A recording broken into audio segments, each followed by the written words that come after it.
Hello, this is Nicolas Vuillamy, and today we will see how to upgrade Megalinter to its latest version, which is the V7. So to do that, let's open one of our repositories, create a new branch just for upgrading, then run npx megalinter runner at latest upgrade. So it will download the latest version of Megalinter runner and just start it. So it asks if it wants to update your local configuration. So we say yes. So we can see that updates has been done. And if we are curious, we can also try Aux security. It is absolutely optional. So Megalinter and Aux security online services are different services, but Megalinter allows you to make clean code and also detect some security issues, but just based on source code. But with Aux security, you can have many more. So I won't make the full presentation of Aux, but I am myself a regular user, and it's really nice, and it can allow you to secure your whole supply chain. So much more than just analyze this code, and it is also based on Oscar matrix, so it is equivalent of Mitre matrix. So basically, it lists all the ways that your supply chain can be attacked, and it can also detect the problems in your repositories and your supply chain. So not just your repositories, but you can also link your Docker Hub, you can link basically everything. And that was not the topic of the day. Let's go back on Megalinter. So on Megalinter, I see that it updated some files. So we have now megalinter.io URL, so it changed some links to documentation. And there is a little bug, so you know that you should always look at what you are committing. So as there is an npm internal issues, I wasn't able to publish the fix, but it's really, let's say, cosmetic bug. But make sure that the output path in your GitHub action is well megalinter reports and not something else. So basically, the format of the megalinter.yaml file is the same between V6 and V7, but there is something more. So if you go to look in the new documentation, it is the same documentation, but now installation and configuration menus are not all in the same page. They are more easily browsable. And there is a new section, environment variable security. So why environment variable security? So as you may know, Megalinter is initially a fork of Superlinter, which is written in Bash. And what did Superlinter and Megalinter also call the linters via command line using the same environment than when you call the main Docker image.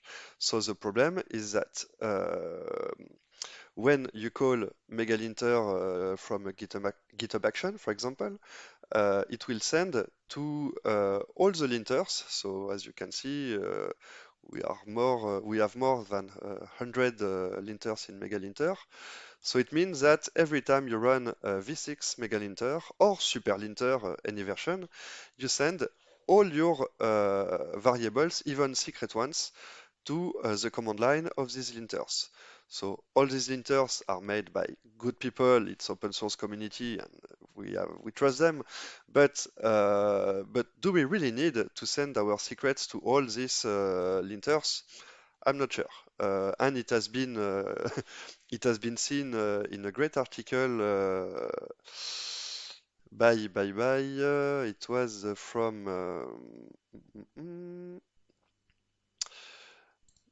it was from Jose Celano, and there was a very nice article explaining why when you use Megalinter, you choose to trust 100 linter authors with your secrets.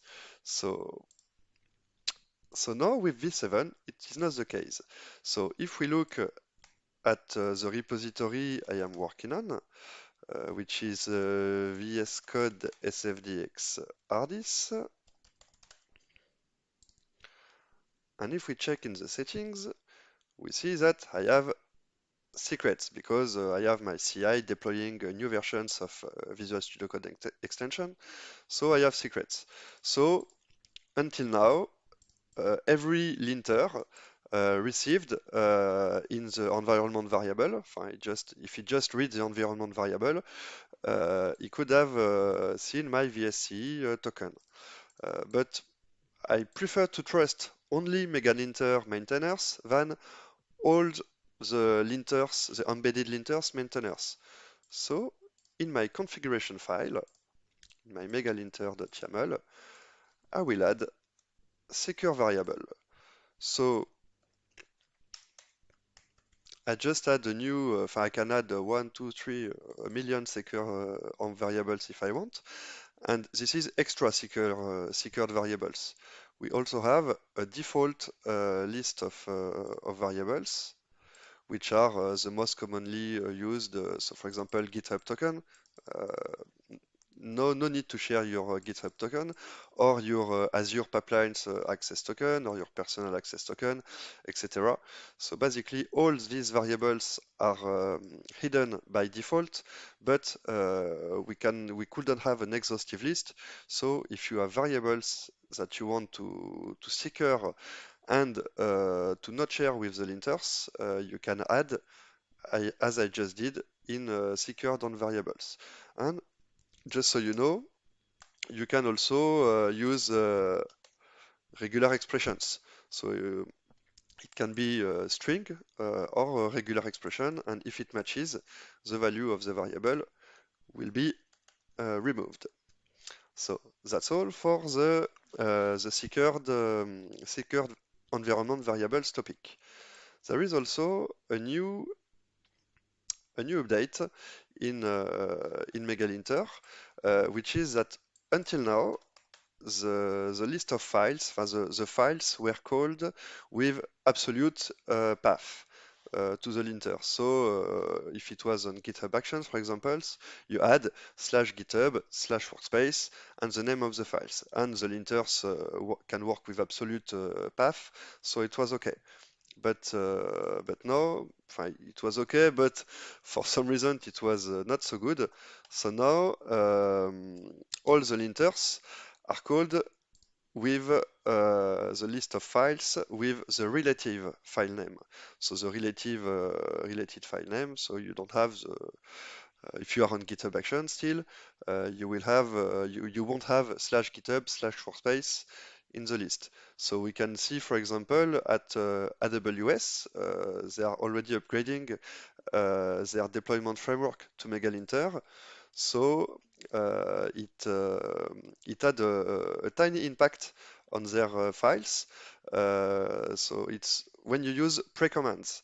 Pre-commands are commands that you can call before running linters, for example, to install a plugin, an npm plugin or a Python plugin or whatever.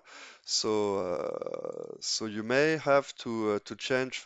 If you had some workarounds like this one with Prettier, basically you just don't need anymore to have the workaround. But in your pull request, be sure to check that if you have pre-commands, they still work. And if of course you need support, you can post in Megalinter GitHub issues repository. So enough blabla, and now let's make our pull request. So as you can see, there is just 2 files. I push my branch, I go back on GitHub or GitLab or Azure or whatever, because as you know, Megalinter is compliant with basically everything as it is Docker based. So I will go back and create pull request.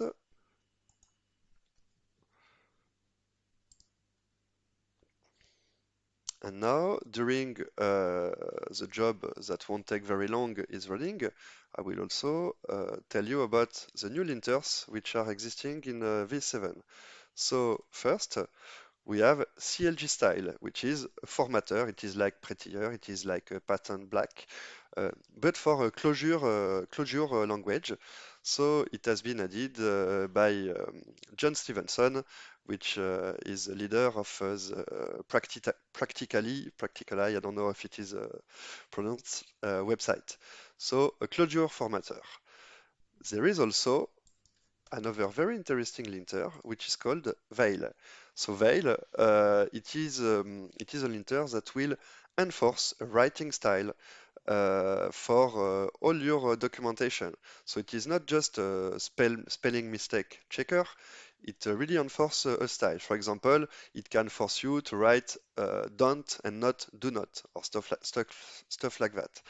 And this is, as you can see, a very widely used linter, and it has been added by one of our early adopters of MegaLinter, the famous Wesley Dean. So thank you, Wesley, again. It's glad to have people like you in the community. And a last linter that has been added, which is Cubescape. So myself, I am not a Kubernetes expert, but luckily, some people in MegaLinter community are. Zine El Habidin Muhali from Simplified company. So Simplified is a company I like because my pal Etienne Deneuve provides a lot of advice and a lot of feedbacks about MegaLinter, and he also teaches MegaLinter in some conferences. Uh, so so, so Zine El Abidine added Cubescape. It is a famous linter to examine your charts and Kubernetes files. Um, so that's all for the new linters. And meanwhile, my GitHub action has been completed. So we see that we still have a message. We don't have any problem. We still see that about performances, it is still quite okay, despite all the updates that has been performed by 12 contributors for this new version. So if I don't have all the names by heart, but I would like to warmly thank all the people who contributed to the V7 version. So you can see, oh, so many updates. So thanks to all these great people, including Darius from Microsoft, who is helping more and more, and uh, and also Aaron, who is working a lot with my great co-maintainers, Edouard, um, Borja, and Kurt, to work on what will happen on probably V8, which is multi-arc Docker images. For the moment, it is Linux ARM64, but thanks to the efforts of my great co-maintainers, Kurt, Borja, Edouard, and also some contributors like Aaron, it will probably be great and finally work with better performances on your Mac M1 computers. Um, and I think that's all for today. So as you can see, it is really easy to upgrade MegaLinter. It's basically one line of code. Just again check if you need to secure variables and you don't want to send their values, your secrets, to the 100 linters. So think about it, it takes 5 minutes and it makes MegaLinter even more secured.